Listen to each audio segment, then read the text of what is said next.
What up, everybody? Welcome to TTESPN. Vita Van Pelt Soy Sauce here. If you already know us, thank you for coming back. If you don't, you ain't got to sub or do none of that yet. Thank you for stopping by, clicking. Today, we will be talking about the AFC West, and we will be wrapping up our division talks today. As always, rules apply, y'all. If y'all around and y'all know, all comments are welcome as long as you're not talking about nobody's moms. Say whatever you want to say, keep it within the context of sports, and we all good, y'all. So before we get this started, wrapping up the division with the AFC West champion Super Bowl Chiefs. Toys, how's your week going? How's your day going? It's going great, man. I'm glad to be back. Hit a nice little shoulder day today. Bing, bang, bang, bing, bang. Nah, man, I'm excited. I'm excited to finish up the divisional talks, and that just means we're getting super close to the season. And Yeah. then we'll start getting into the rankings and our quick hitter videos when we really start disagreeing on a lot of things. Because I think overall we agree on a lot of things when it comes to the divisional breakdowns. But I'm Yeah. excited, man. It's been a great week. How about Yeah, you? I'm definitely glad to be done with the divisional stuff. Walking through and honestly kind of walking back on some of the stuff. I'm even looking back on some of the stuff we said. It's kind of reevaluating because during this time, like you got to be ready to really stand on some statements. And I'm kind of looking back like, man, I don't know if like kind of viewing some things just a little differently. I haven't changed my Same. mind on much, but there's two, three specific teams that I've changed my mind on, and how I feel about them, and we'll get to that Yeah, when we and do the and conference and videos. they were ones where we were already on the fence about them, Yeah, where you're kind of just like, I was on this side, now I'm on this side. yeah. And one thing we like to do is create lines to be like, hey, you can't have an out. Some things you can, but you can't be like, oh, well, I didn't really care. Nah, Yep. man, you got to stand on something. Like At the like end of for the day, it's a instance, sport. y'all, I'm not allowed to say Derek Carr is a good quarterback because after the last Nah, three nah, nah. years, Yeah, yeah. I'm not allowed. Derek Carr's not a lot. Yeah, I can say Derek Carr is good. He can't say Derek Carr is good. So yeah, he can't do it. He's not allowed to do it. So all right, we're wrapping it up. If you guys haven't, we are talking about the AFC West today. This will be the last time. So next year, for those of you who subbed up, this is just kind of the rhythm that we do. We enjoy. We're not full timers, y'all know. We ain't full timers, so we just go north, east, south, west. We just try to wrap it up that way, worst to first. And to wrap it up, the worst team in the division of the AFC West, the Denver Broncos at 5-12. This Boo! this specific team last year caused us a very big argument. I had brought up some statements about Russell Wilson that they didn't agree with. And I just said we haven't seen Russ. Like when we seen, my statement was when we seen Russ be the best player on his team, how did the team look any different from a Derek Carr led Raiders team? And all hell broke loose. All hell broke loose when I made that statement. I said when Russ has to be the best player on the team, what is any different than what Derek Carr has been trying to do with the Raiders? And all hell broke loose. But part of my analysis last year was I had no belief in Nathaniel Hackett as a head coach. They now get Sean Payton. I hate the guy. I'm glad that he's gone. I have a respect for him. At the moment of probably the last time we seen him coaching, I probably would have had him very close to Andy. Right now, I think Andy is just kind of taking over the game, being the best coach. I do think in this moment, I have him over Brandon Staley and I have him over Josh McDaniels. Mhm. So I would say that Sean Payton is the second best coach in the division, and I think you have the third best quarterback in the division as the Denver Broncos. So when I look at their offseason, I think the offseason move is adding Sean Payton. Defensive coordinator Evero is out of there. He came to Carolina. Y'all picked up Frank Clark for whatever knows reasons. I don't think that's really going to change much. But it for me, so here's some things that I do want to affirm in my belief of Denver, because I do think the main adding this offseason was Sean Payton. You have a capable Hall of Fame level head coach. So here's some good things I want to say about the Broncos that I absolutely believe. Last year, I thought Javonte Williams was going to have that year. Yep. Injury stopped that. Jerry Judy to me is a top 15 talent level wide receiver. I got to see that.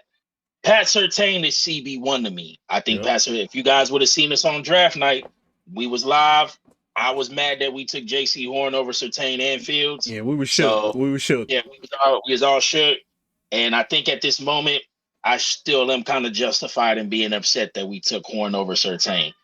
So I think Denver does have, if Jerry, and this was one of my statements I made last year, if Jerry Jeudy isn't this top 15 wide receiver, then I think he is. This is a receiver room full of number twos. Mm-hmm. And I think I'm giving the bailout and putting that all on Nathaniel Hackett, and Russ is not playing good for us not to see that. Defensively, Justin Simmons beat, Pastor Tane beat, still like Randy Gregory. Browning piques my interest. But after that, I am kind of wondering what this defense could look like without Evero being there. But man, yeah, it's really kind of asking myself, I don't expect Russ to be as bad as he started the year last year. He ended it better than he started. And I expect Sean to give them a boost, specifically to this wide receiver core. But they can't be last in the division again, right? No, I don't think so. Not at all. It ain't gonna mean that they're gonna have a huge improvement, right? Like yeah, the defense is what it is. Like you said, not having a defensive coordinator over there anymore, going into a new era of coaching overall, pretty much. yeah. I don't know, man. I'm looking at that defense, and outside of Pat Surtain, Randy Gregory, Justin Simmons, the guys that we're high on, the names that you look at and you kind of expect them to play at that level. Outside of that, man, the D line looks a little sus to me. Outside of Surtain, Simmons, and Gregory, where's the playmaking, right? Where's the forcing of turnovers? We went into last year's conversation saying this is a good defense because they were coming off of a pretty solid season. Yeah. Ended up trading Chubb. And then their offense just didn't put them in a great position at all throughout the year. The defense stood up for a long time, and as long as they could have. Like, they really did. I do like the pickup of Drew Sanders. I think Bro's got a lot of potential and what he could be over there. But yeah, like I said, after that, I'm almost looking at them like how they performed this year will honestly tell me what to really think about Evero and him coming to Carolina. He's gonna be like, all right, you performed well over there when you had Evero. He's coming to Carolina. Like, was it him? Was it having some of these like elite level dudes that could help you kind of mask some other things? So again, but one thing that Sean Payton seemed to always have had, and it's with Dennis Allen and them, he did have an opportunistic defense. It was almost like you said, it was always like he was just like, hey man, just go find a way to get the ball. I kind of don't care that whole bounty case stuff. Like, Cam Jordan, I told you I don't. Demario Davis. I didn't really care for that. But the main question I'm going to ask, and the main question I think that really matters when it comes to this, is where do we think Sean puts Russ in this offense? Because this offense could get extremely nasty, because I do have PTSD from what Sean Payton did with Drew and with guys. Like, I look at a Cortland Sutton like he could be doing what like a Marquise Colston was doing. I look at a KJ Hamler like he could be doing what like I think it was Henderson was doing. Jerry Jeudy just like Henderson was going off. like there is a lot there that if Sean is the dude that I've seen him to be, Russ's job could get very, very easy. Oh yeah, and a very sneaky pickup, Samaje Perine. Yeah, yes, I was just looking at that. Very sneaky pickup. That's very much. I don't want to put him on the same scale as Alvin Kamara, but that's what you use him as. Yeah, and I'm like, yo, this is bro's good pass protecting out the backfield, runs the ball. You got a proven dude just to be there with Javante.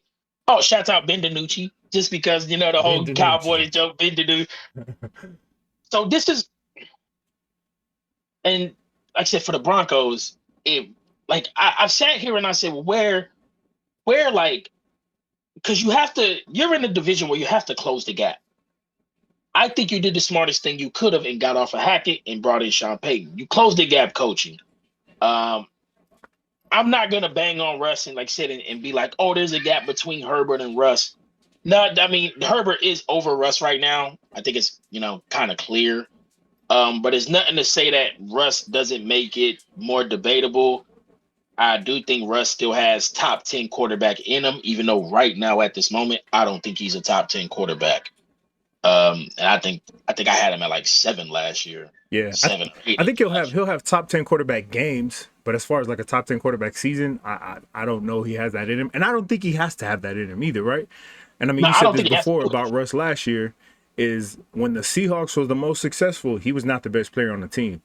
He almost has to be one of the better players on this team, especially not having the number one wide receiver. If Jerry Jeudy doesn't pan out the way we expect him to, if Cortland Sutton doesn't step up the way we expect him to, then we almost have to see Russ be probably And the first or second best player on the offense. and that and that's where last year I got to that point of like, again, I never liked Nathaniel Hackett. But that's where this year I think the way that Sean calls plays, I can see a top 5 season from Javonte Williams if he's healthy. Mm-hmm. Running the ball, like statistically, I can see him with 14 total touchdowns. 4 or 5 receiving and the rest running.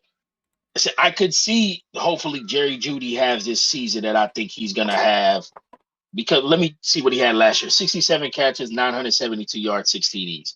My expectation is for Jerry to be mid 80s to 90s and 1109 TDs. Like that's my expectation. Like when you say we're setting a line on somebody, I would have to set that line on Jeudy this year. Yeah. To be like, nah, bro, like almost to the point where like I have to give him the CD deal of like last year we told CD he needs 100, 1,010, Mm-hmm. and he did. And I think Jeudy this year, I mean, they got a lot of weapons. I would say Jeudy needs 85 catches. 972 is very close to 1,000, so it'll be nitpick. But I want to see 1,100 yards, and I want to see 9 TDs. Like that's what I want to see is 85 catches, 1,100 yards, and 9 TDs. That's what I want to see from Jeudy. Yeah. And then I think that takes the top off. That will just fulfill the expectation and the potential that I see in him as a receiver. I support that. I support that 100%. Just because I mean that's kind of where I was going to plant my flag with this Denver offense is it was either with Jerry Jeudy or Cortland Sutton, right? We know Russell Wilson likes to figure out how to incorporate tight ends pretty heavily. That all might change with Sean Payton as a coach. He might make things a whole lot simpler for him, make the reads a whole lot easier. Like you was talking about, use Samaje Perine a whole lot more. Javonte Williams, I think, is going to have a whole lot more of an impact based on help and kind of set up a lot of those things. But I agree, man. I think placing that flag on Jerry Jeudy and saying, give us 100 plus, give us 1,100, give us 9 to 12 touchdowns. 12 is probably reaching, but 9 got to be your floor, bro. Like, excuse me, 7 to 8 got to be your floor. Everything more than that is what we expect you to do. All right. So last year, Russ had, let me make sure I'm looking overall at like his just stats as a whole real quick. Say that fast 3 times. He really took a big dip in his completion percentage. Because for the seasons before, in 2017, he had 61%. After that, 2018, 65, 2019, 66, 68, 64. Then last year was 60. 60.5. And I don't think just getting back up to the means of 64 for him, I think would get them slowly already back in the direction he's supposed to be at. Yeah. Like and I think with the benefit of Sean, I would say he'll probably be closer to 66. Because he's gonna build in. Sheesh. Yeah, he's gonna build in some pretty, he said, easy stuff for him.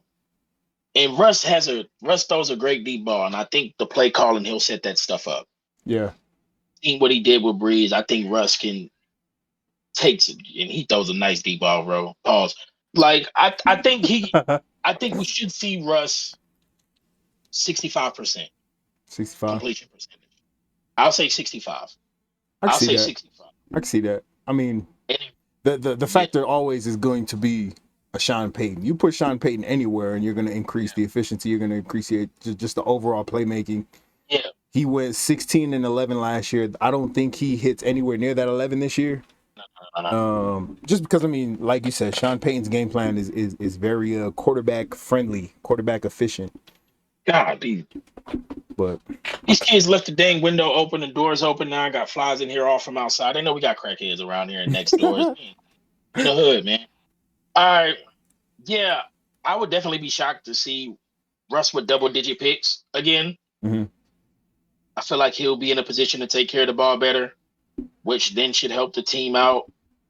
But yeah, man, under 10 picks, 65% completion percentage. And I think just doing those two things for Russ, this team should win a couple of more games just off the strength of that alone. Like, Yeah. I just think just a more efficient performance from there and an upgrade with coach. And they really should be damn near not closer to a 500 team just off of that bare minimum of what we're going to ask you to do. 100%. Like that. Yeah. 100%. Like, sorry, man, who are your three key players? Or who are your key players? They got to be three for the Denver Broncos. For me, it really is Jerry Judy's number one. Jerry Judy's going to remain number one for me because, yeah, I'm just straight out calling it. Like last year, I gave CD the challenge because I felt like he got a little overhyped and bro killed it. He shut me up. And now, Judy, I need you to step up and do the same. So 85 catches, 1,100 yards, and 9 TDs is my line for Jerry Judy. That's where I'm going to draw that at this year. Number two for me, like I'm trying not to say Russ, but it really does have to be Russ because they really gave up so much draft compensation to A get lot. you. And then they And extended him like crazy. and then they extended him. And I was a person who, in the moment when the trade was made, I understood it because I believed that Denver was a top 10 quarterback away from pushing the envelope. So it really is on Russ to like, man, bro, like if we come back at the end of the year and we can say Jared Goff, Kirk Cousins, and Geno Smith had better years than you again, Denver's having problems. Damn. And it's not like they can get off of Russ because of that dead cap. So No, it's like, that's the problem. If we get to the end of the year and we're looking at people like, and I know, take it for how you want, Russ's talent and Russ's accomplishments, he should not be having worse seasons than Kirk Cousins, Jared Goff, and Geno Smith. facts. So his standard is to be a top 10 quarterback. So he should, if he's back in that area, there's no reason Denver shouldn't push the envelope. I don't think there's enough of a ceiling on this team to say I would pick you to win the AFC West. There is enough of it maybe when we look at the schedule and get done with it that I can say I can see you hitting second. But right now, I still think you're the third best team. But you could also be the wild card spot too. Yeah, you could So see 3 teams from this division. yeah, I'm gonna just keep it simple. I'm gonna keep it real simple because I think these two really matter. Russ and Jerry Judy are just the only two guys I think matter in this equation this year Yeah. for Denver. I'm echo Pat that. Surtain did CB1 and Simmons. I want to acknowledge the other people like I did before, but if y'all want to get somewhere where y'all gotta go, it's on Russ and Judy. Yep. I'm gonna echo that for sure. I'm gonna add a third one being Javonte Williams, just around his health, man. We expected a big year from him last year. He didn't stay healthy. He wasn't able to stay on the field.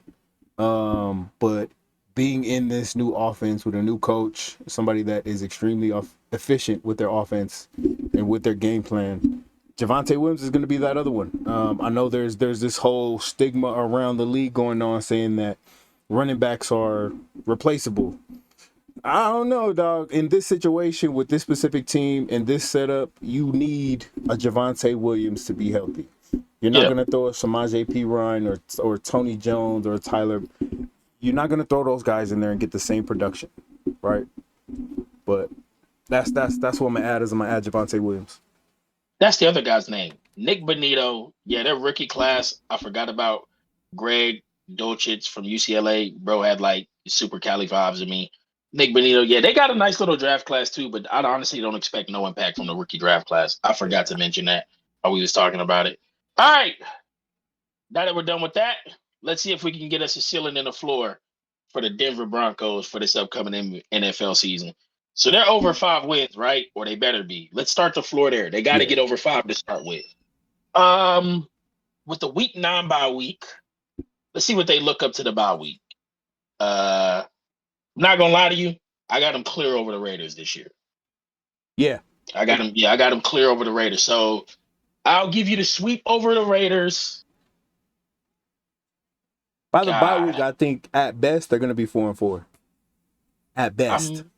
are they sweeping Chargers or you got them splitting No, I got or? them splitting the Chargers. The Chargers are just they're just still continuing to be a force. And I mean, we're gonna get there. We're gonna get there, but I think the Chargers are still going to be a good team, a good enough team to be able to take one of those games and not get swept.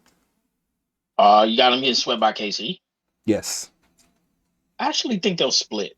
Those I are think always those. great Yeah, games, yeah, those are great games. I'm gonna give them a split. but I'm gonna give them a split. I think Sean's, especially since they played 2 times before the bye week.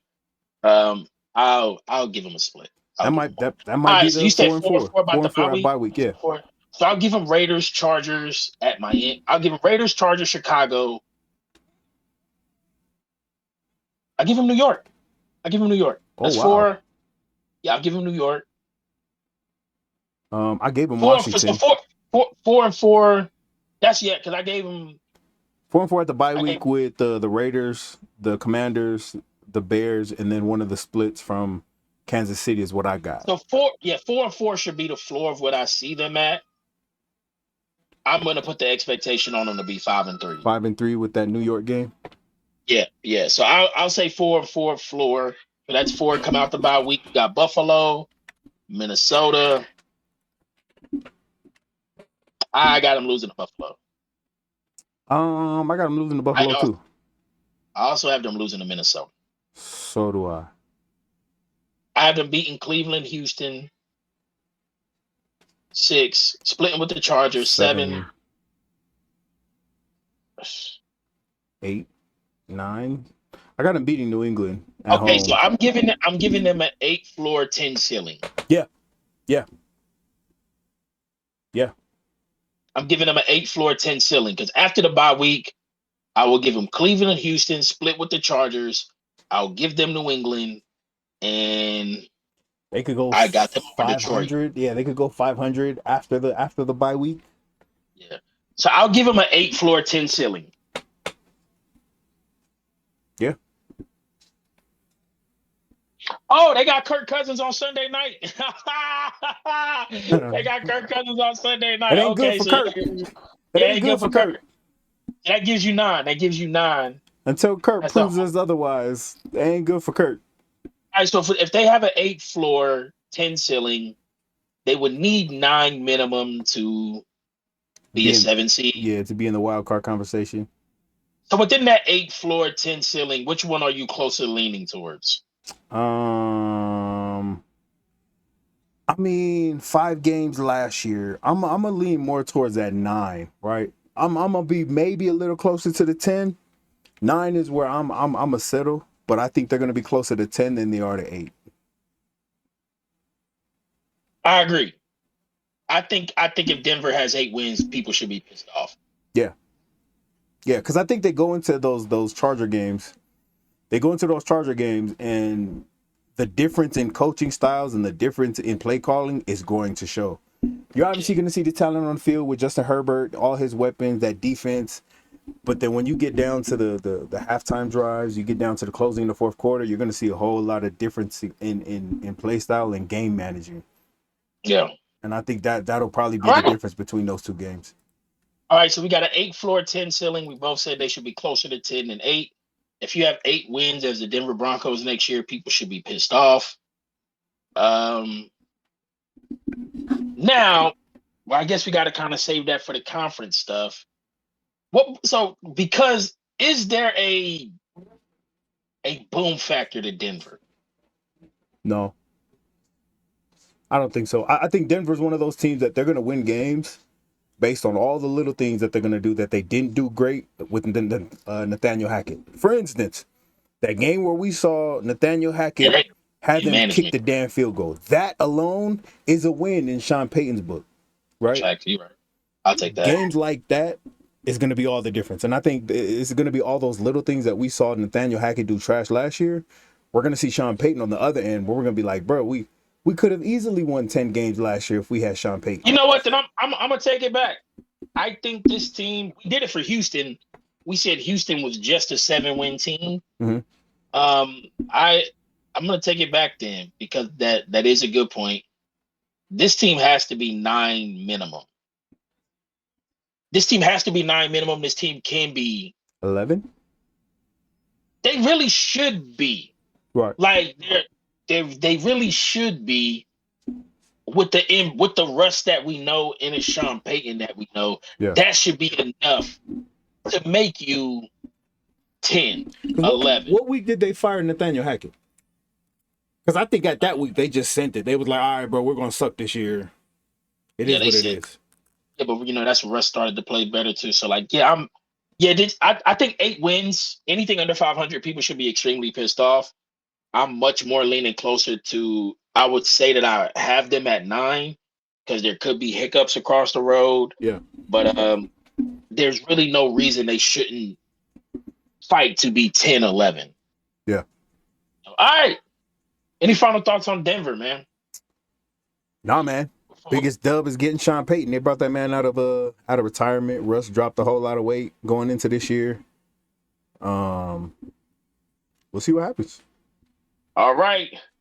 Time to make our way on down to Las Vegas to the Raiders. Hell of an organization. I'll tell y'all one thing. Video popped up today of a guy getting their Raiders season tickets. And them are some of the most like fire season ticket box that you can get, man. That stuff is absolutely cold, bro. They be having Ice Cube music when they open that mug up. I can't wait to go back to Vegas, y'all. We did Cream City Super Bowl weekend in Vegas 2 years ago, man. That was dope. I can't wait to go back.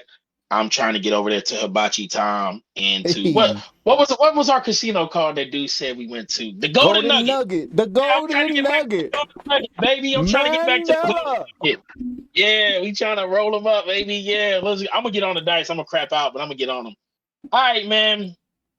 Raider fans, I fought for y'all for a long time because I thought Derek Carr was a top 10 quarterback. I didn't think he was higher than 10, but I thought he was 10. Derek Carr is gone.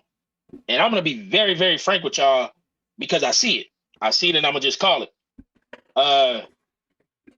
Josh McDaniels is Matt Rule in black and silver. I'm just telling y'all, man. Josh McDaniels is Matt Rule in black and silver. And y'all, I'm going to tell y'all as clear as day now, y'all will have no success as long as you keep that man as your head coach. He said Josh McDaniels is Matt Rule in black and silver. We got the Raider homies, and I see the stuff that they go through. And I look at myself and say, that was me. that was me under Matt Rule. I see this pain. I know what this guy's doing. That's tough. Get rid of him. This is his second chance around, and he's blowing it. He's blowing it. Like he's messing it up. I see it. You need to get McDaniels out of there, bro. I'm telling you. Like, I'm trying to fight because like this here. And I'm gonna run it to you because I hear myself over the last 3 years trying to convince people about Carolina, and the Raiders roster over the Matt Rule era has much more proven and potential. Hunter Renfrow, cold. Devontae Adams, cold. Josh Jacobs, cold. O-line, improved. Max Crosby, one of the best DNs in the game. Chandler Jump, like Morig, that's my guy. Trevor Morig, like you guys have some bodies over there. You picked up Tyree Wilson. I think he's got mad potential. But when I tell y'all, I'm looking at a team that's going to be held back by a head coach, it's the Raiders, bro. And they need to pull what Denver did and get off of this dude before he ends up eventually getting all these guys out of there, y'all. I'm telling you. If I'm wrong, come back. I didn't like y'all hiring him. I don't like him. I didn't think he deserved another chance. McDaniels is Matt Rule in black and silver. I'm telling you, y'all, get rid of that man. You are going to suffer because of him, and y'all team and players shouldn't have that, bro. So real quick, before we even get into the conversation about the roster and what we think about it, there's 2 names that come to mind that fit perfect with this team right here. 2 names, Eric Bieniemy and Brian Flores. I've been telling Eric B to go to the Raiders forever. Eric Bieniemy, Brian Flores. Eric Bieniemy could have saved Derek Carr. Brian I Flores think hold on, let me scroll down. Brian Flores with this defense? What? Look, man, I'll tell y'all. I don't think y'all roster some of the players on here, all pro level type players, man. I think y'all are gonna continue to fall short and be held back because I think your head coach sucks. And I don't think he deserved that second chance. And I think he's gonna fold this organization. And I think it could get so bad to the point where a lot of these guys are win now players for other teams that I think you might not be able to salvage it if it goes bad and you get to the end of the year. So I'm telling y'all, You gonna by mess around week and see 8, Max Crosby on the Chargers. please listen to me. By week 8, we're gonna go through the schedule and I'm gonna double check it. By week 8, fire the hell out of Josh McDaniels. Fire the hell out of that man. Please, God.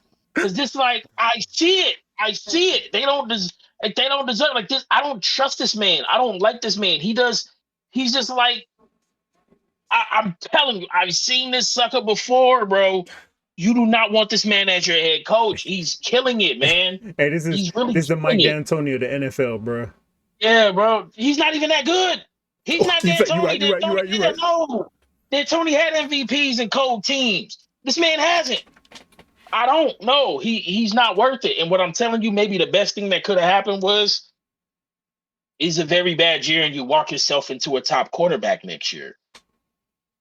Trust me, a Caleb Williams in the black and silver is going to be outrageous. Man. Like but I don't want to put a top 5 draft pick season on a team that I don't think roster says that. I think the Raiders you got a handful of all pros on this team. Like you really do. Like I feel like you got a handful. Hooper, Yeah. Devontae, Adam, Josh Jacobs. Like bro, like I don't feel like this roster deserves what I think this head coach is gonna do to them. I just don't. Damn.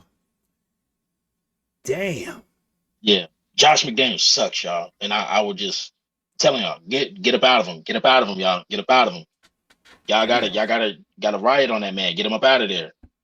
I'm definitely willing to come back and bite this bullet if I'm wrong. But right now, there's absolutely no way that I don't see y'all not finishing last because of this dude. So it goes bad. Y'all come back and y'all talk to me and tell me, and I'll be like, hey, I'll eat that bullet and I'll call that. But I'm telling y'all right now, this roster doesn't deserve what this head coach isn't capable of leading y'all to do. It sure don't. So call that a day. Y'all gonna endure a lot of pain. A lot of pain because of this dude. And you're not gonna deserve it. Raider fans be 10 toes. They be ready to throw them hands, man. But I'm telling you, I do not believe in that guy. Get rid of him. Find you another. Well, I mean, damn, that pretty much sums up the roster conversation. That's not the head necessarily, coach part, yeah, because that's the head coach part of it. But okay, so you bring over Jimmy G. Jimmy G is stable enough, not elite enough to push the envelope in the AFC. There's no boom factor with the Raiders that lets me say everybody healthy, you can get past the other 3 teams in the division. Because Jimmy G's a stable factor and Josh McDaniels is nothing near a Kyle Shanahan. So it's like you're not gonna get that out of him. So this is like really bad because again, I don't think the roster deserves it. I think Josh Jacobs deserved his money, should have got it, didn't get it. I like Zamir White over there too. So you got Adams, Myers, Renfro, Austin Hooper, Michael Mayer, dope tight end. Really should have been the first tight end off the board. Bro, y'all got some stuff over there, bro. And I just think it's gonna fall flat because incapability at coach. So damn, Amir Abdullah still in the league. Yeah. I do expect to see a good amount from Tyree Wilson this year. Definitely dark horse defensive rookie of the year. I definitely could see him pulling it out. But beyond that, man, I do have big concerns about the secondary. Yeah, as a roster. They went pick up Marcus Epps. Yeah, still doesn't move me. Mo Duke Shelley, Nate Hobbs. This still doesn't move me. None of I told you I love Mo Rig, but still have my concerns about their secondary. But beyond that, I still think even with that, I feel like the team, as players individually are just still too good. I just think you got the wrong chef with the ingredients. So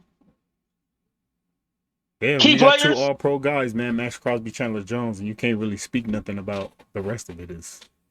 So key players for the Raiders. Number one, Drake May. Damn. Number one, Drake May. You probably won't get the number one pick, but how cold is Drake May that if you got to draft Drake May? But Drake May won't. I tell you, as long as you got McDaniels. Damn. Key player number one, Josh Jacobs. Yep. He did wait until this year to snap off. He did kind of had this elite year at that time. They didn't pick up the option. They didn't sign you. You bought out. Let me double check all of the numbers. I'm trying to keep them on the top of my head. But you really did ball out this year. Like you really did 1,600 ball out. yards rushing. Yeah. Like you really killed it this year. So you will have to double down on that performance. I hope you get paid. You deserve to get paid. Your overtime run against the Seahawks, crazy clutch, bro. You killed it that game. You really backpacked, bro. Josh Jacobs more so on his availability and when he's gonna play, if he's gonna play, what they're gonna do for that. Number two, Tyree Wilson. You know what I'm saying? I want to see how he looks getting picked up over there. How much? I mean, you got Max Crosby, who's an absolute monster. So you got two guys there who can help you to develop your real raw talent, bro. Like, let's see if this potential you was taking up, it might be able to flesh itself out real quick, and that could get nasty really fast. And then I'm just like praying for the secondary because when I see like Chiefs running back snatching on DBs, I'd be like, what the hell, bro? You know what I'm Pacheco out there saying? So snatching on the corner. yeah, when I see McKinnon and then like I'll be like, what's going on out here, bro? We got to be a little better than that. But yeah, I don't want to put it on Jimmy G because I'm gonna be real with y'all. I don't expect him to play the whole year. There's even question about him even playing at the beginning of the year. I'm saying I don't even expect him to be available all year. Like I just don't. And I don't want to, I don't hope injury on nobody. But to put it another way, if they were so quick and ready to set Derek Carr to move forward, I think they would do the same thing to Jimmy G. Yeah. So yeah, that's I just think there's a where I'm clause. at. There's a clause in that contract that says if he's not physically able to participate in OTAs or whatever it is at a certain point, that they can just void his whole contract and then they'll be playing with Brian Hoyer. Yeah. I don't see a world with this team that they just like completely clean house. I think there's gonna be a world with the Raiders to where if they start off bad, people be like, "Oh, what teams are calling about Devontae Adams?" Everybody's gonna call about Devontae Adams every single time. So I'm not gonna fall for none of that early. This team doesn't give me break up in the middle of the year vibes. Yeah. This team doesn't give me none of that. So I'm just kind of like, I really stand here and say, I think Josh McDaniels is absolutely gonna hold this team back. So that makes it all interesting right. in the conversation when we get to the schedule, man. Because let's see what the schedule says. Because then maybe it'll change minds. Maybe I'm kind of looking at 0-4.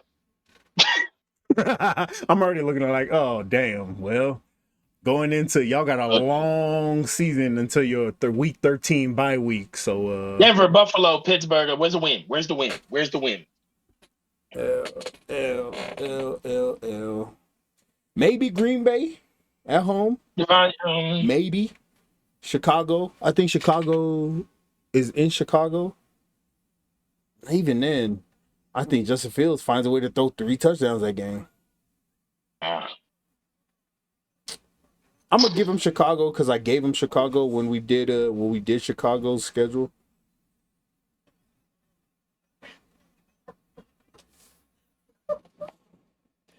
Ew. I have them on a high end 5 wins at the bye week. At the bye week? I have them on a high end 5. Who? Splitting with Denver? No, we got Denver sweeping them. Yeah. I gave them the Green Bay game. I said New England and Chicago. One of the New Yorks. 4. Damn. I mean, they always make it a real good game against Kansas City, but that doesn't mean that's going to be any different this year. I also thought about Detroit too. Detroit? Slightly, yeah. For a quick second. I can see that, but then But after the bye week, I got to win in one game. after the bye week, I got to win in one game. That's against crazy. Indianapolis. Ah, damn, that's crazy. Okay, so this is a below 500 team. How below? 5 floors, 7 ceiling. 5 floors, 7 ceiling. I'll take it. 5 floors, 7 ceiling. All right, y'all. Don't get to the bye week with McDaniels as your head coach, y'all. I'm begging you. I'm begging you. I'm begging you. I'm begging you. Get in that job early, bro. Get him out of there. Get him out of there. I'm telling y'all. I'm standing on that. I'm just standing on that. If they come back and they're 10-win team, yeah, y'all deserve to come back and cuss me out and call me all types of names.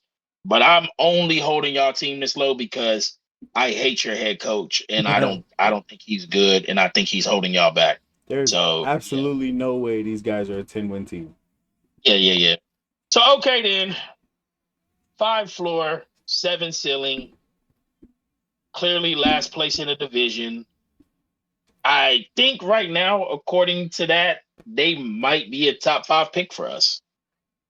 Yeah. I think only Arizona. Who else? Tennessee. But Tennessee started bad because early in the year. Arizona. I think we got Chicago around the top 5 pick.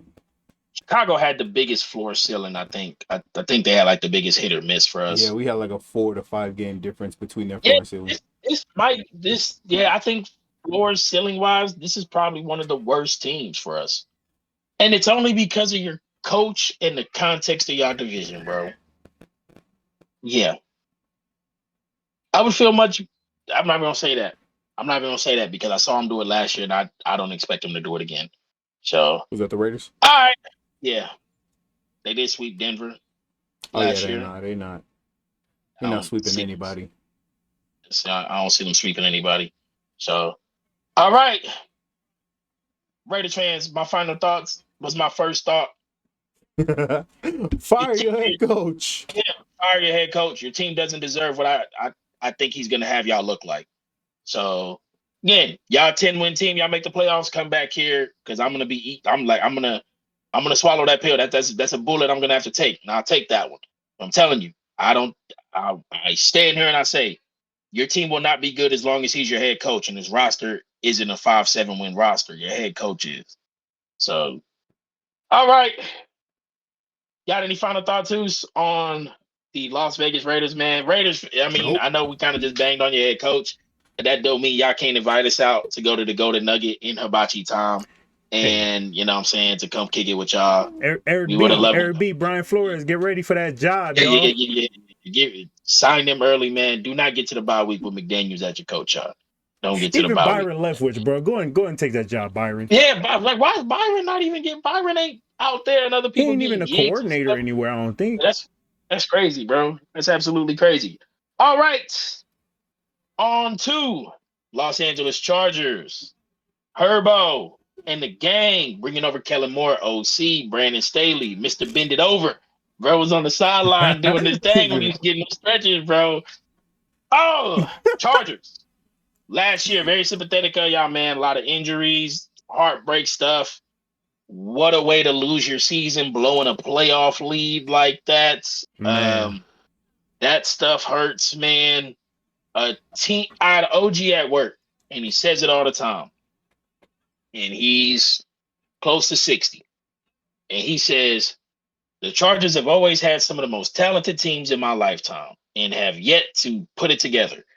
He was like, they've had the number one offense and defense, and they've lost. He said, so I'm tired of trying to give them, you know what I'm saying, a belief because I've seen them be this talented before. And he's right. They are an extremely talented team. Last year, I think Herbert was all of our dark horse choice to be MVP. Granted, said injuries and stuff happen, things happen, make it bad. Herbert is a physically gifted top 3 quarterback in the NFL. Mm-hmm. I think at that point he is that. Do I don't like Quentin Johnston in the moment of when I felt like they took him, but I like him on the Chargers. For that team, yeah, for that team. Yeah, I like him on the. Told y'all they got the Mike Will, the KC killer. I feel like Johnson's about to probably creep and take that because that's absolutely deadly what they could do over there. This team, still sneakily, Isaiah Spiller, who I got an eye on. I think he's gonna be used creatively. Rashawn Slater, cold tackle. Matt Rule didn't pick him up because he has short arms. Zion Johnson, Corey Lynn, like Taylor, like this team to me has written over them divisional round team. Mm-hmm. Like it is because there was really no reason in my mind that you should have lost to Jacksonville last year. You just blew the game. So you should have been in the to me, coaching. Regardless of injuries, right? At that point in the season, nobody's 100% healthy. Yeah, nobody. Your coaching puts you in that position to lose that game. Yeah. There's people that I told you that I love on this roster. Morgan Fox, Bosa, obviously, Kendricks, Murray, Matt. I am not as high on J.C. Jackson as people made the signing was, but I think Asante Samuel Jr. is that dude, though. Yeah, oh yeah. So I felt like it was an okay give off because I felt that way. I like J.T. Woods in the back, but I don't think it's crazy that I feel like you're paying the dude who I think might be the third best dude on your secondary. I think there's other guys who's better than that.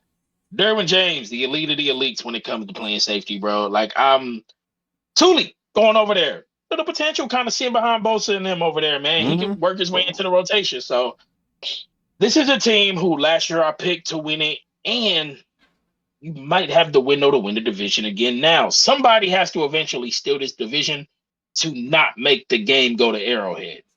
Like that's what's gonna have to be part of the knocking the Chiefs off in the process.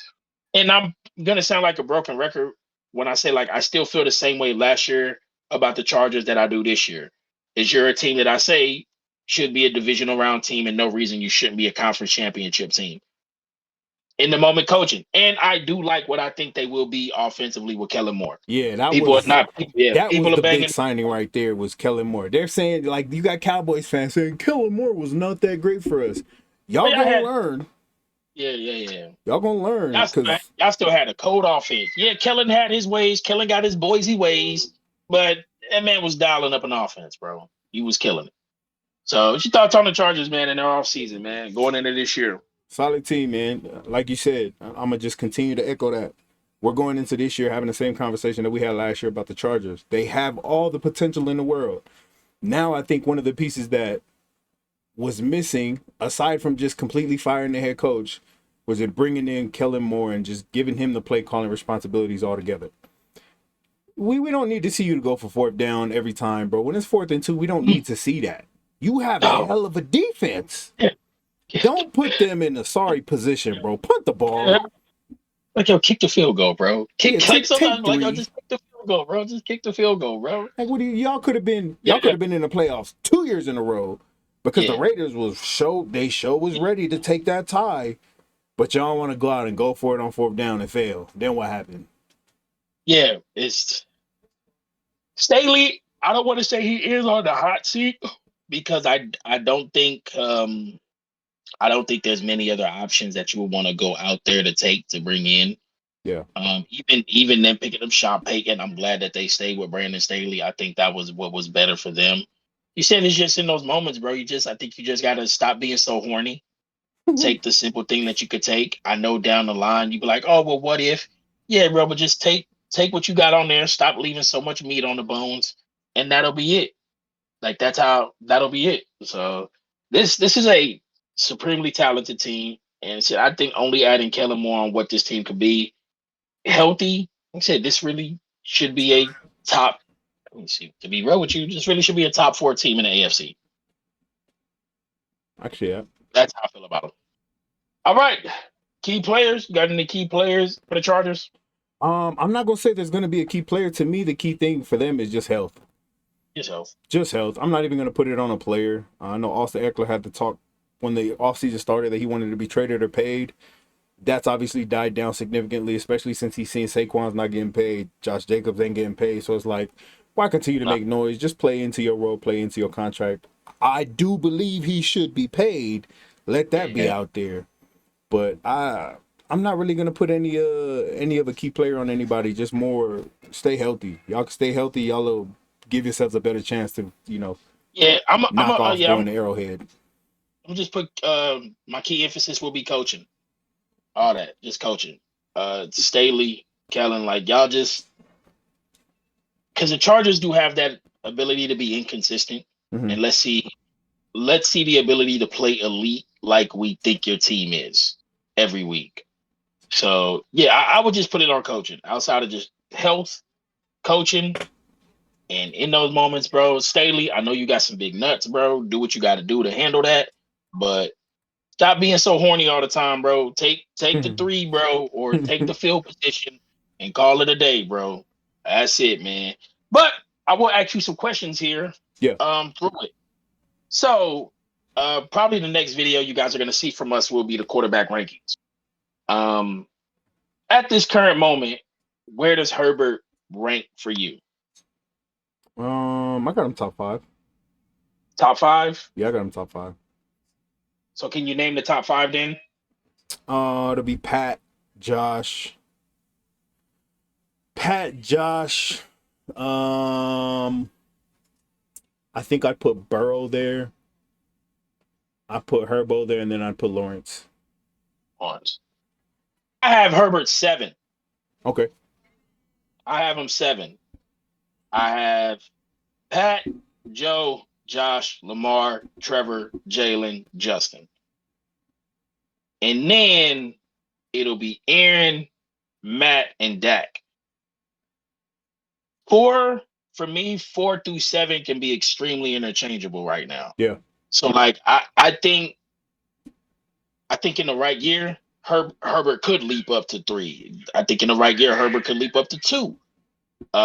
I think there's a closer window out of all of them for him to be the guy who'd be like, all right, nah, I'm going to jump a lot of these dudes and get up there. I am going to hold Herbert accountable for losing that game because they was up so much. I think he could have controlled that game a little better. That's the same knock that I have on Josh, is I don't feel like they've learned how to control games. I feel like Jalen knows how to control a game. I feel like we saw traces of Trevor starting to control a game, or them knowing how to handle leads and kind of keep pressure on teams' necks. So that's kind of part of it. But again, there's no reason why I don't feel like Herbert, just as a physically gifted quarterback, shouldn't be top 3. I think the reason I got him in that top 5 so solid is just because last year he finished second in passing. He was up there in quarterback rating. Touchdowns to interception was a solid ratio.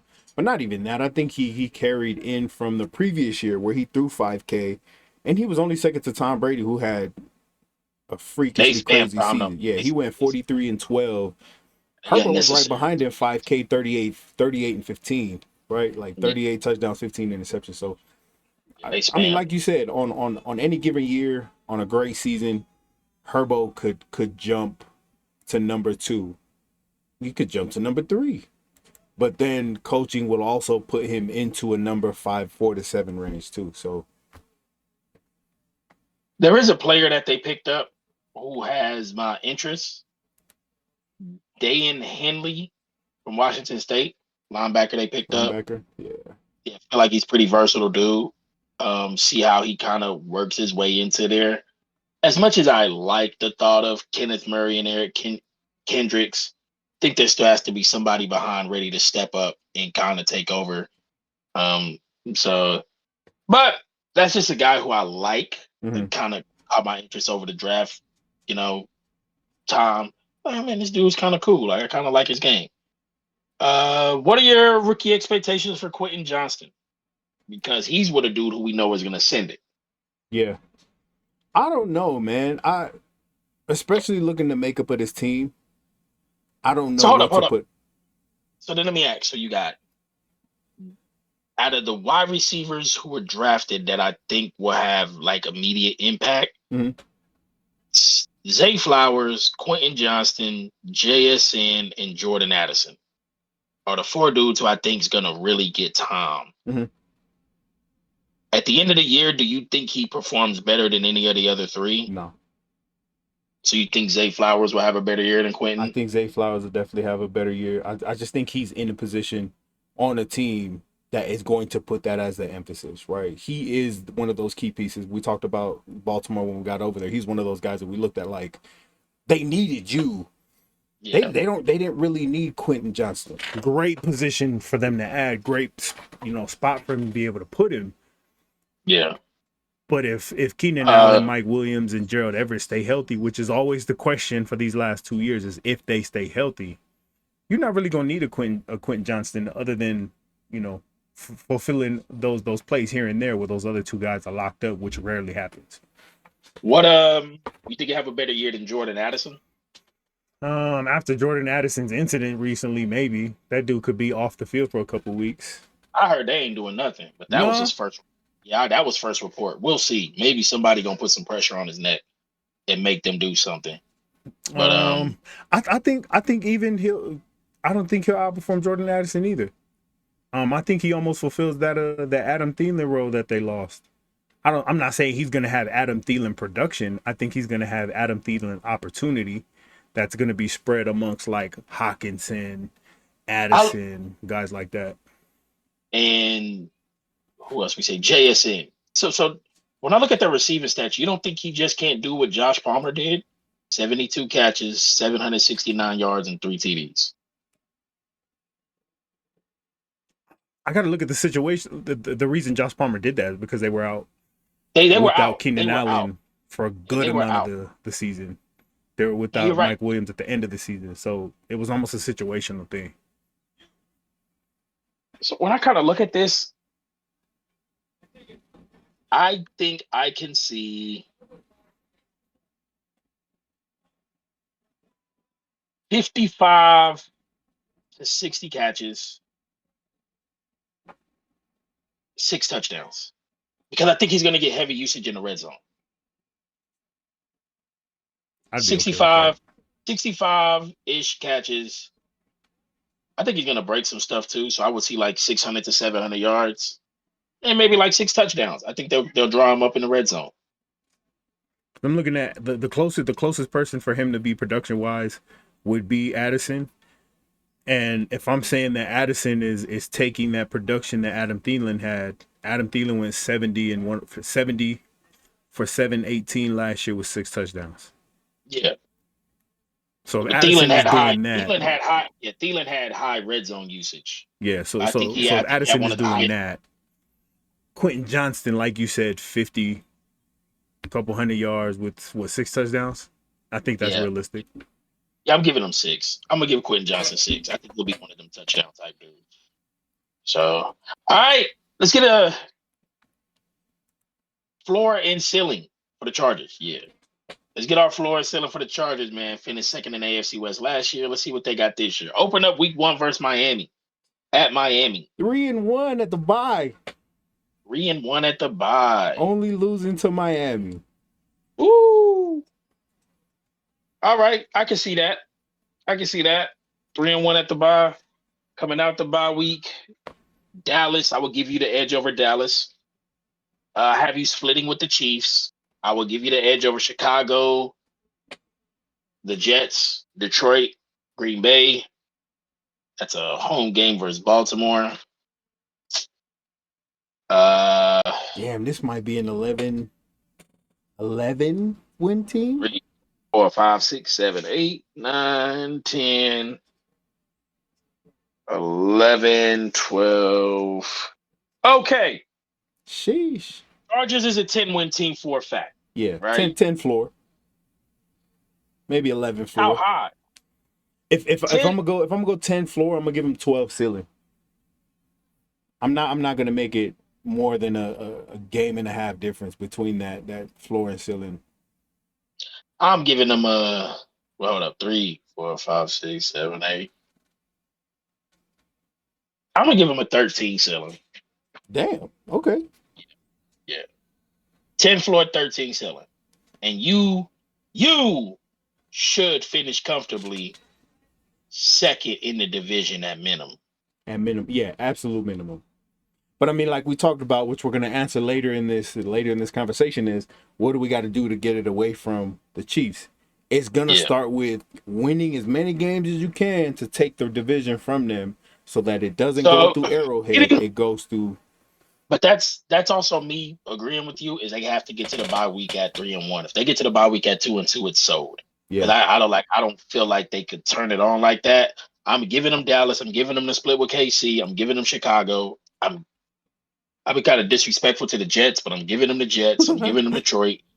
I'm giving them Green Bay. I gave them a toss up with Baltimore, but I gave them Baltimore. I gave them New England. They got the split with Denver. They got the sweep over the Raiders. And then at that point, it's a toss up from the last three. I still feel like you should steal one of those. So I feel like 10 floor, 13 ceiling should be done. Damn. So that is one of the higher floor ceilings that we've given out. Yeah. So which one do you believe? Or do you believe they're closer to the floor of 10 or you said 12? You see 12? Yeah, I think they're closer to the floor of 10. Nah. 13 is a stretch. I'm gonna give them. I'm almost I'm more gonna give them sold on 11. their floor being 11. Yeah, I'm gonna give them. You know what? I'm gonna give them 11. I think a lot has to go right to hit 13, Yeah. and it could, but I think I would say 11 win team. Yeah. And for the same reason we talked about Sean Payton being the difference between Denver last year and this year, is the same reason I'm gonna say, for the Chargers, right? Having Kellen Moore over there being the offensive coordinator and being the primary play caller, not having to worry about, are these fools gonna go for it and not kick the field goal on 4th and 2? Yeah, I think Kellen Moore is gonna make the difference over there. Yeah. All right. Yeah, I'm gonna say 10 floor because that really should be the worst this team is. 13 time. 11 to 12 is really where I do expect them to end up at. So, all right. Final thoughts on the Chargers before we get to the Super Bowl champ Chiefs. Justin Herbert for MVP again this year. I believe it. I know we said that last year. I'm gonna believe it this year. All right, Justin Herbert for MVP. I'll put my $5 on T-Law this year. Damn. All right. You're right. All right. Well, you're now on to the Super Bowl champion Chiefs. I'm gonna tell you this. I was fortunate enough to be at both playoff games for the Chiefs this year, which was crazy for the free. And it's ridiculous how that stadium gets. I really don't want to go to no more cold games. Thoughts on KC? The absolute biggest loss for KC, the retirement of Chad Henne. Mm-hmm. Chad Henne has saved him. And I still don't understand how when some teams get Henne in the game, that man goes down and he scores a touchdown. I remember he go off, bro. Bro goes down and he scores. He threw that pick one time against Cleveland, and people were like, "Oh hell no!" Nah. But then Baker and them starters like Henne being gone. Let Blaine Gabbert bring his behind in that game if you want to. So I'm saying I'm off of that. All right. Thoughts on the Kansas City Chiefs in their offseason, man. So here's some narratives that I hear going around about the Chiefs, and it's what happens when you are 5-time conference championship visitors. You won the conference championship 3 times, and you won the Super Bowl twice.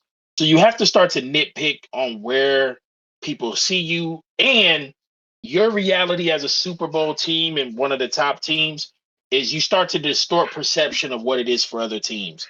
Mm-hmm. When people say, well, if the Chiefs could win the Super Bowl with Isaiah Pacheco at running back, don't pay a running back. And then I'm like, Isaiah Pacheco on 27 other teams probably isn't going to make the roster cut because they're going to pick somebody else that only lives in a world with Andy and Pat. Where you have the best quarterback and the best coach in the league. The best tight end and possibly the best center and one of the better guards. You lose Orlando Brown. I'm not tripping off of losing Orlando Brown because he was at best the 4th best lineman. Yeah. And that's not something you want to say about your left tackle. You either want your left tackle to be the best person on your line and you pay him. If your left tackle is not the best person on your line, you do not pay him. You have all pro caliber guys in Thuney, Humphrey, and Smith. Yes, it's interior, but they do the damn thing. Y'all, I feel like y'all made the right move. Kadarius Toney coming over. You draft Rashee Rice. MVS is still around. Sky Moore. People tried to make Sky Moore something he wasn't, and he probably still isn't going to be the thing that you want him to be. Justin Ross is the dude who I told you I feel like is a sleeping giant in this entire equation on what I think he could be and what I think he is. But you just never know what Andy in the moment of what he wants to do, and you kind of got to trust his evaluation. Granted, I know they redshirted him last year due to injury, but I think dude is a beast. He really does have T. Higgins-like traits to me. So one thing the OG at work always says is we do a lot of this fancy stuff in the goal line because we can't do the simple stuff. We just don't have the guy that could just win on the outside. And he is right. But thank God for Andy and Pat and the creativity. Y'all find another way. I think Justin Ross could just be the simple win on the outside guy. So a lot of people to me are talking about Kadarius Toney as wide receiver 1. I think on paper, yeah. I don't think Kadarius Toney is 80 catch a year, dude. I don't think he's that. I don't think he would outperform throughout the course of the year on the receiving end what Juju did. And I know Juju came on more as he went through the year. Like, I don't see that. I do see the utility of Toney, but like just pure wide receiver 1, I don't think that that's the case with him.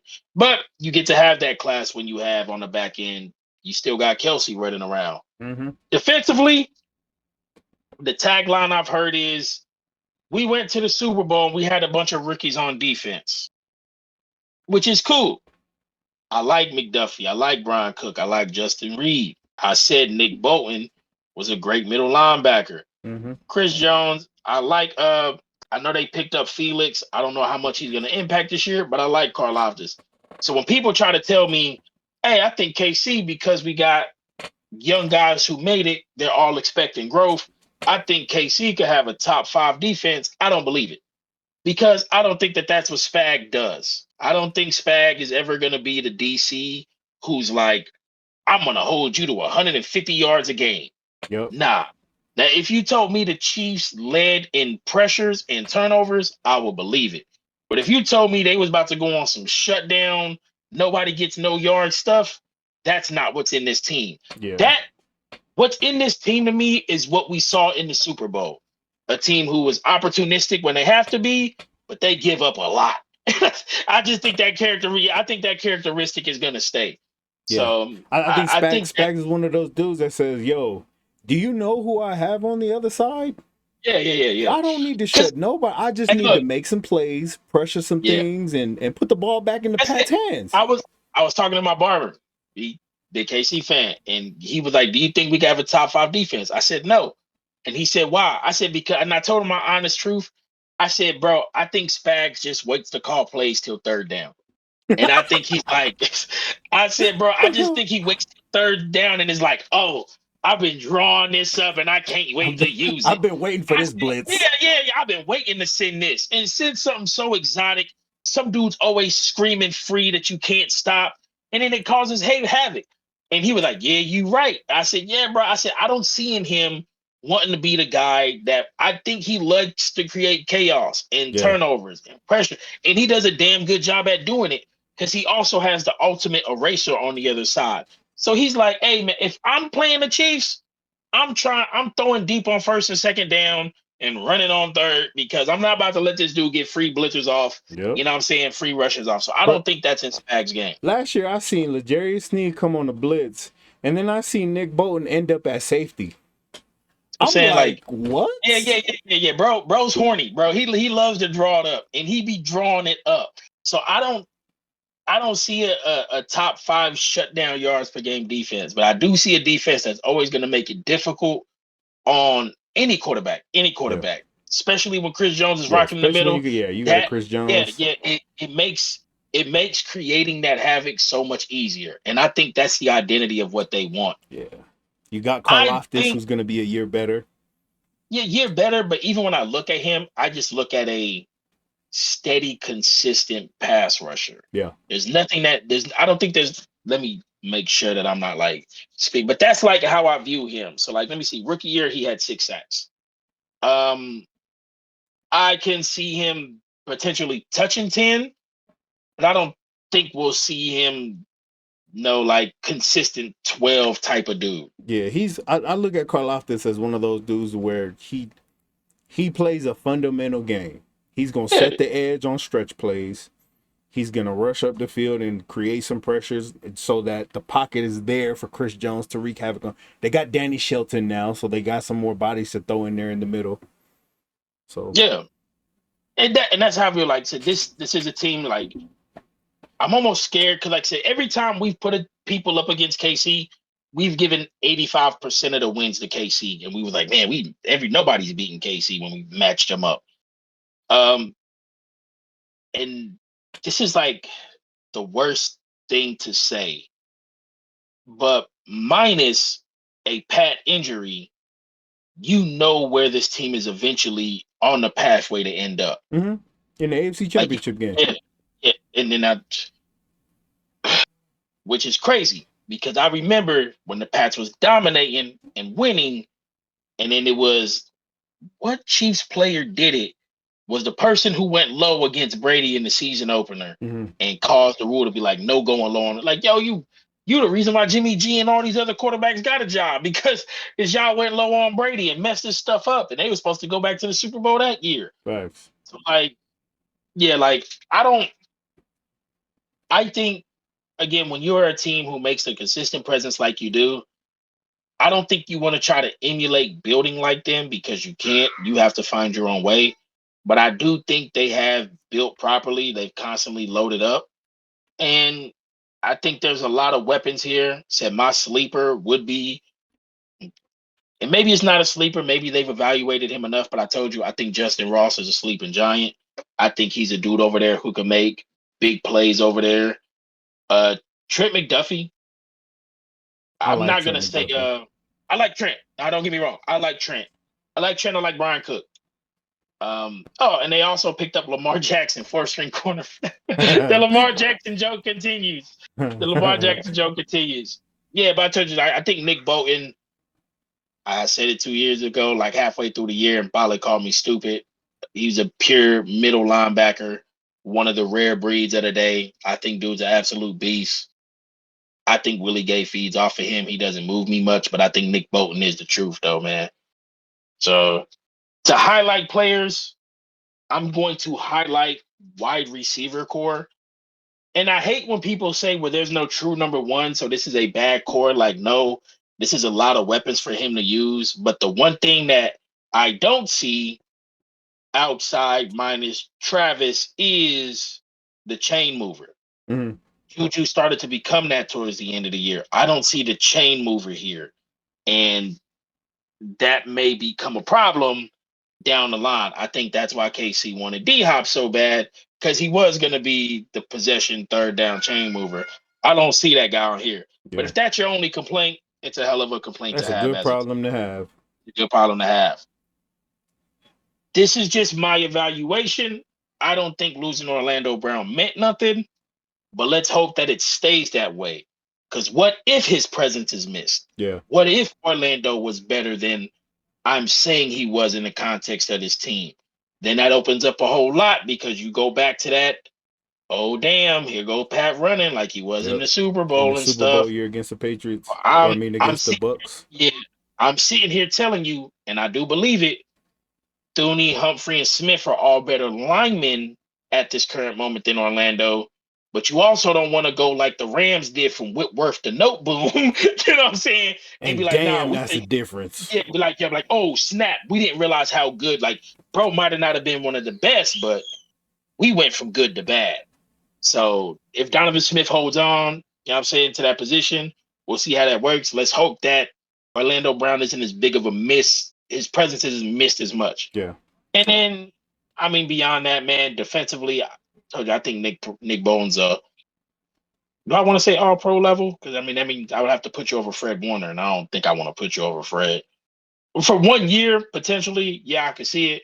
But yeah, man, you know what? Yeah, I want to see that year two leap from Karlaftis, what he has in him. Leo Chanel, another dude who was picked up. I want to see kind of what he has in him. And I'm not gonna lie, I did see, Brian Cook get cooked a couple of times. It was against some elite dudes, but let's see how you progress in the process. But yeah, just seeing the development of how Andy uses this wide receiver core, I don't think they can gadget themselves that much more, even though I think that's what they have. Yeah.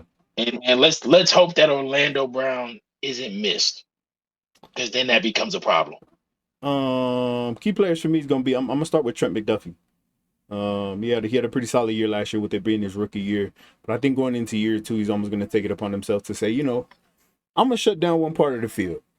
Yeah. I'm gonna shut down this side. Legeri's gonna get cooked. Cook is gonna get cooked. Reeves is gonna get cooked. They're gonna do what they do, but whoever I'm guarding is gonna be shut down. So I'd like to see that year two progression from Trent McDuffie. The other one I'm gonna actually lean on as the chain mover. I think we're gonna see a little bit more of a 2 tight end set this year. It's gonna be Noah Gray. Travis Kelce is who Travis You're Kelce right. is. You're right. You're right. You're right. I'm You're gonna right. look at Noah Gray and say Travis is almost a guaranteed double team. Even if you're playing a zone, your zones are gonna be a little bit more tight around where a Travis Kelce is. But I think Noah Gray is gonna have a huge opportunity this year to get those 5 to 7 yards, those little those little comeback routes where he settles in right in the Yep. zone. We know defenses like to run a zone against this KC team. And a lot of times that's where Pat's successful. He just throws into those windows. He sprints to the right 2 yards doing that Madden thing and then just dumps it right in that window to whoever's sitting there. Last year it was Juju. We seen Kelce be that guy. But I think Noah Gray, we're gonna see his name come up a lot this year. But Yep. those are the 2 All guys that right. I'm looking at. All right. Ready to get a floor and ceiling for the Chiefs. Whoo! Super Bowl champions. Are you going to win the division again? Opening night versus Detroit. We are not that far away. Ooh. Thursday night. I got this a dub. Yeah. I felt like they sent Detroit to the slaughterhouse on this one. I don't see it. We talked about this when we talked about Detroit. We said Detroit, if you come out and win this, Yeah. the headlines that we about to see are Yeah, going also, to be outrageous. Detroit fans are up because this is like the NFL put you there for a reason. So the NFL put you there on opening day for a reason. And like to even odds makers, they're like a top 4 or 5 team to make the conference championship and favorites to win the division. So You're either going to be for them to fish get bait or for them to get that opening game, that's big stuff, man. I still got KC winning.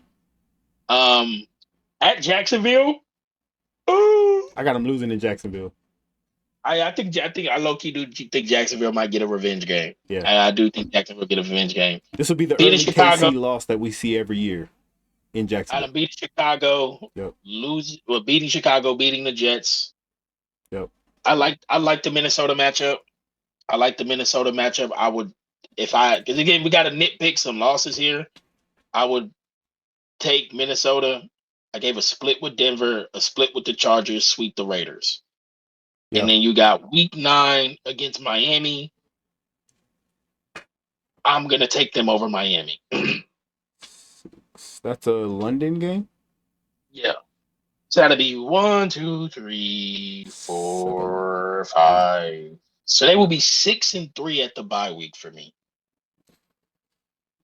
Damn, they're after the bye week. It gets a little tough because you said you got them sweeping the Raiders and then you got them splitting with everyone else in the conference.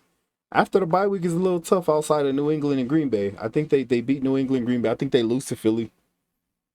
Philly Monday night. I lean Philly on it. But that's after a bye week too. Andy's cold after a bye. Andy's cold after a bye week. I think Philly finds a way to win that. Big 7. In Arrowhead. I got them beating Green Bay 8.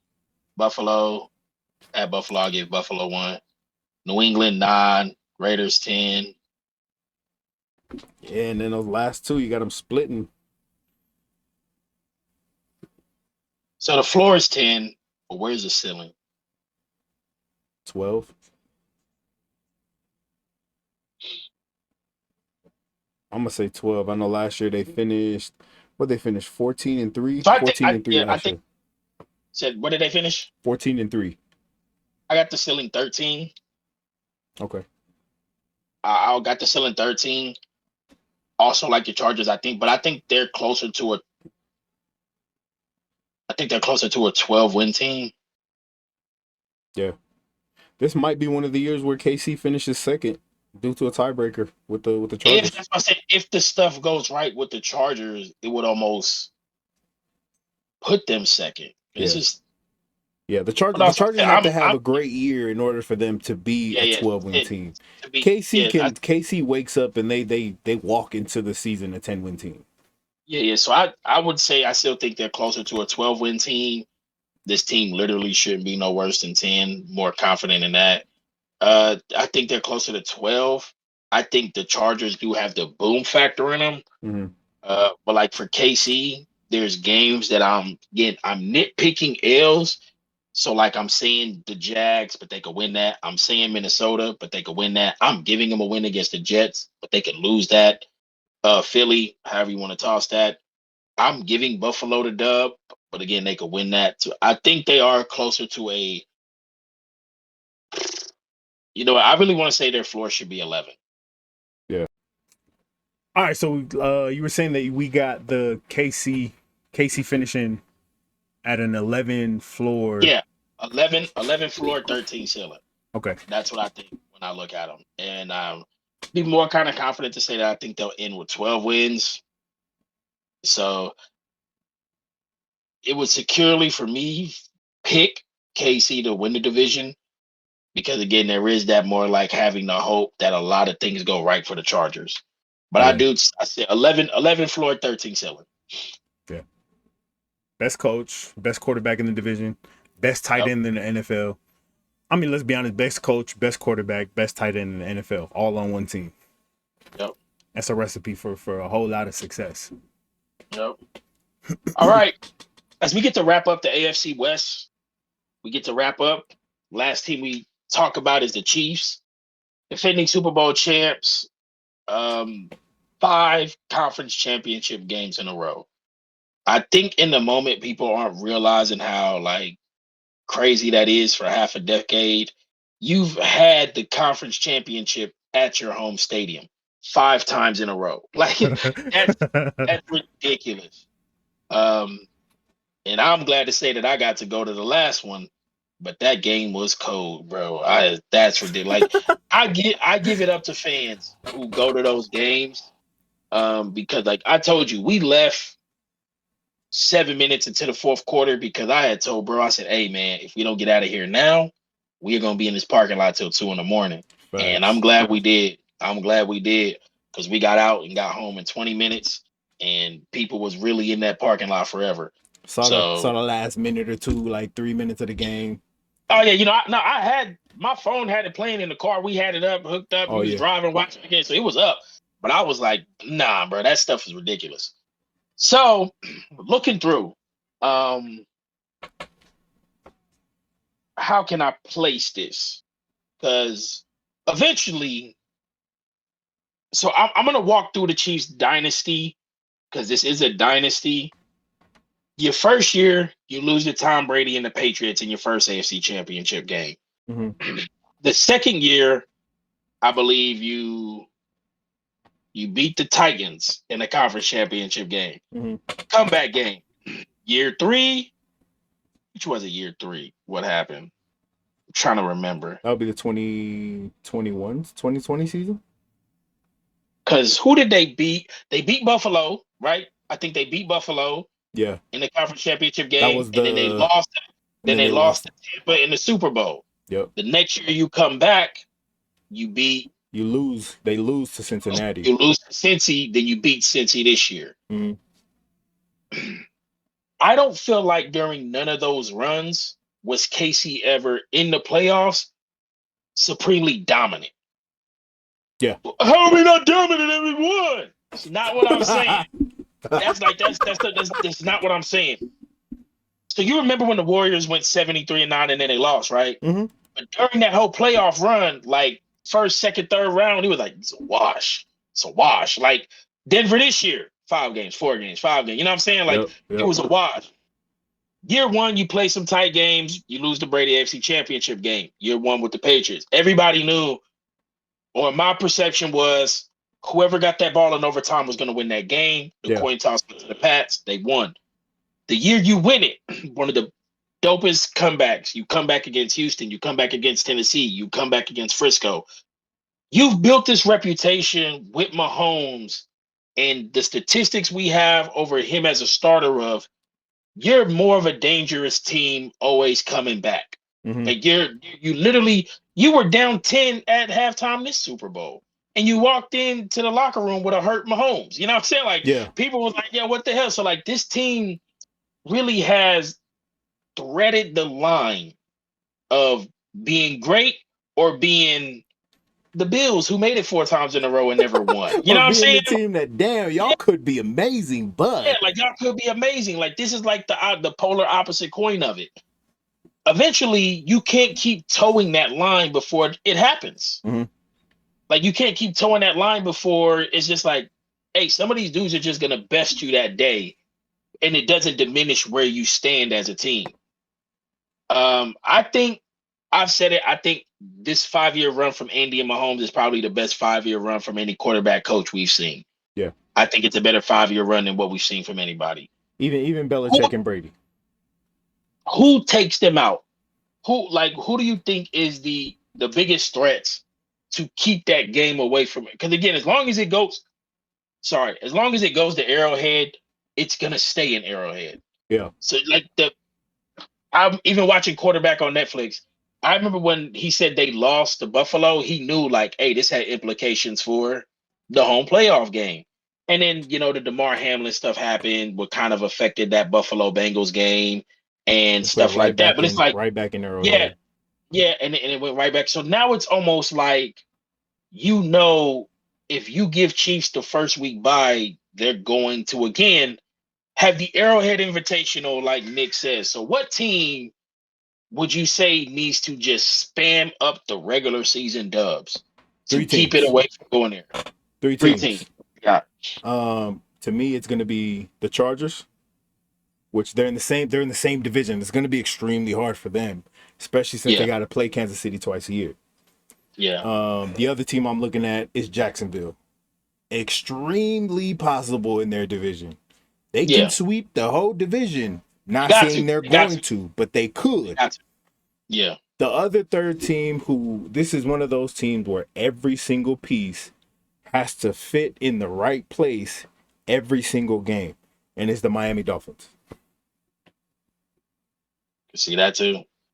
I really do think Jacksonville has the best chance to steal the number 1 seed, but it comes with the requirement of you have to sweep the entire division. Yep. You have to take all 6 games. I think there is a benefit for the Chargers playing them because they're like, okay, we could win the last one and have the toss up. Or there's an outside shot we could sweep and nobody's done it. There's an outside shot we could sweep and put a damper on this thing. I really do think for me it's Jacksonville because they have to sweep that division. Yeah. Plus, if I'm looking at Jacksonville's schedule too, they play a whole lot of the NFC South. Right? That's the other thing. They play the Saints, they play the Falcons, they play y'all. That's 6 games in the South, and then that's another 3. You're not being Carolina. I want you to be Carolina. That's 9 wins that you could get if you sweep your division, or potentially if you sweep both, that's 10. Yeah. And I'm not gonna lie to you. This is getting a little into our conference talk, but somebody eventually has to do it. And I'll tell you, I will put my money on Jacksonville because there's no reason that Jacksonville should lose to anybody in the NFC South. Not going into next year. There's no reason, and there's really no reason they should lose, even though for some odd reason the Texans be beating them. There's really no reason that they shouldn't have 10 wins off of just playing your division in the NFC South. Like that's 10. That really should be your floor, and Jacksonville should be the team that says we're gonna go steal the number 1 seed and kind of spice this up. Because outside of those 10 wins, what's left on your schedule is KC, Buffalo, Pittsburgh, San Francisco, Cincinnati, Cleveland, Baltimore. Tennessee, or Cleveland, Baltimore. Those other 7 games, you only have to win 2 or 3 of those. 3 of them. It's tough for me to pick the Bengals. It's because or the Ravens, because the North tends to beat up on each other. I think the AFC East could have the opportunity to beat up on each other. So it's tough. I would really have to ask Jacksonville to take advantage of their schedule this year to keep the game from going to Arrowhead. But I think that's the one outside chance that everybody in the conference can say, hey, this game isn't going there. Yeah, 100%. Jacksonville is, if I was to rank it, it'd be Jacksonville 1, Chargers 2, and then Miami 3. Yeah, for me, I think I would go Jacksonville, Chargers, and then Cincy. Like if Cincy just tees off, and just stays as good as they are, then yeah, they could steal the number 1 too. So, all right, let's finish it up with some divisional rankings. Rank the AFC West head coaches. Rank the 3. You ain't got to name McDaniels. Andy, obviously. So be Andy, Sean, Brandon for me. Andy, Sean, Brandon, and then rank the AFC West head quarterbacks. Pat, Herbo, Russell, whoever's the quarterback of the Raiders. Ooh. Rank the AFC West running backs. Eckler 1, Javante 2, Pacheco 3. I forgot Williams. Jacobs is over there. I'm gonna still go Eckler 1, Jacobs 2, Pacheco 3, and then Javante 4. I'm gonna go with my heart here. I'm gonna go Javante 1, Josh 2, Eckler 3. Damn. Yeah, I'm gonna go with my heart. Okay. I'm gonna go with my heart. Javante 1, okay. Jacobs 2, Eckler 3. And since the Chiefs could win the Super Bowl with a 7th round quarterback, then he could be last. So damn, he could be last. Ooh, I ain't even mad at that. Yeah, I'm gonna go with my heart. Javante 1, Jacobs 2, Eckler 3. All right. Rank the AFC West receivers.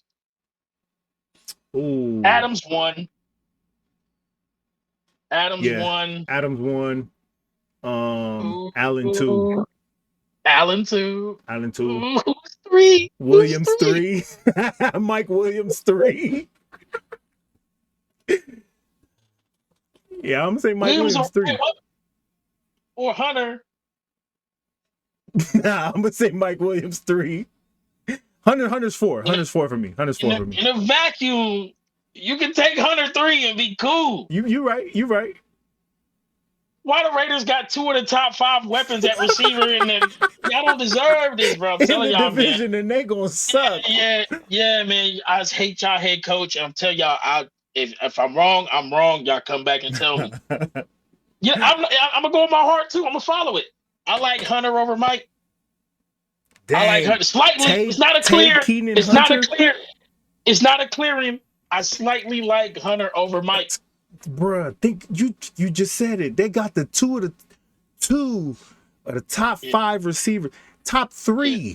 2 of the top 3 receivers in this division, and y'all are gonna be buns. Yeah.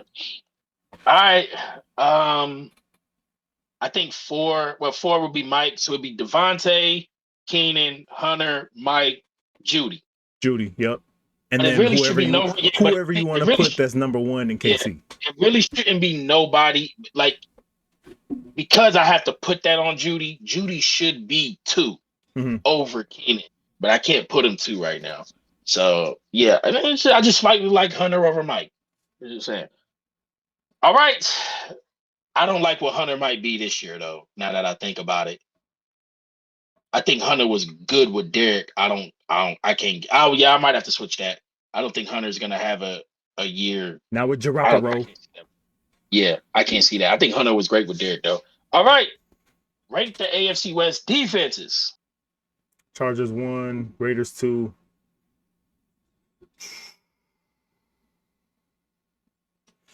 Chiefs and Broncos, Chargers, I'm just going to put them a tie for 3. Go Chargers 1. I'm actually going to go Chiefs 2.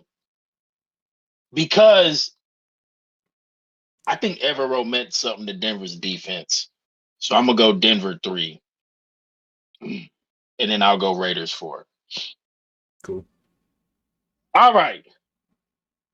Yeah. I'll go Raiders 4. I'll go Raiders 4. Now this, but it's a little closer than I think. I think Chargers clears, but I think it is a little closer between the next 3. Yeah, 2, 3, On 4 one is end. gonna be real Yeah, close. I think it's close, but I think Chargers should be one kind of. I don't want to say clear, but Chargers should be one to me. And then the other 3 are just kind of a cluster Yeah, of because what I like think. Denver secondary is probably the best of those 3. Yeah, like Las Vegas, the Raiders D line is probably the best of those 3, yeah, and then KC is just really good at everything yeah. at the It just fundamentals. creates so much. It just creates so much chaos. You just kind of like, oh, I don't want to count them out either, though. So yeah, all right. To finish it off, favorite Denver Bronco of all time. Very Ooh, easy for me. Very easy for me. Champ Bailey. yep, Chan Bailey. Champ Bailey. Very easy. I like Shannon Favorite Sharp too. favorite Chief of all time. Favorite Chief of all time. 1 second. You know, I got Damn. my Priest Holmes. I got my Priest Holmes jersey, y'all. The fellas end up getting that for me as a gift. That's what I went to the game with. Priest Holmes, my favorite running back. So I got that Priest Holmes jersey. So yeah, Priest is my favorite Chief of all time. I don't Eric know. Berry would be my second. I like Eric Berry. What the hell was the return dude's name? He ended up going to Dante wide receiver. Hall. Dante Hall. That's my favorite Dante Chief. Hall. All right, favorite Raider of all time. Marshawn Lynch. I feel like it's kind of unfair to say, but I don't think it's unfair to say. Charles Woodson would have been mine. Even though I felt like he kind of probably maybe had a better career with like Green Bay. Charles Woodson, Jerry Rice, they was Tim Brown, liked all them, but Charles was my dude. Favorite Charger of all time. Junior Seau. LT for me. Junior Seau. Need that powder blue LT. That's what I need. All right. If you sat here and you watched through this with us, we thank y'all very much for rocking with us. We are officially done with division talks. Next time you see us, we'll be trying to. Yeah, I know if y'all rock with us during these division videos, we know they go long. We do that intentionally. We're gonna try to just give y'all some smaller things when we do power rankings, kind of some quick hitter stuff. So don't be afraid to drop any questions down below. We are close to 300 subs. We didn't expect this, y'all. We thank y'all for those rocking with us. As we get ready to wrap this up, all division stuff is done. We'll be ready to put our flag on that, make our final stamps when we get a little closer to the season. But overall, man, again, my favorite time of the year when we get to these preseason talks, prediction talks, man, always my favorite time, man. Our next video will be quarterback rankings. We will be ranking quarterbacks, y'all. Our ranking system is a little different than probably what you'll see from most. Combination of a lot of things. But again, y'all, we just want to stop and say thank y'all for rocking with us, man. I'm Vita Van Pelt. That's soy sauce. That wraps it up for the division talks, man. Drop your comments below. Let us know what you think. Raiders fans, I don't want you to be mad at me. I just want to tell y'all I know. I know the pain. Again, thank y'all for rocking with us. I'm Vita. That's soy. We out, y'all.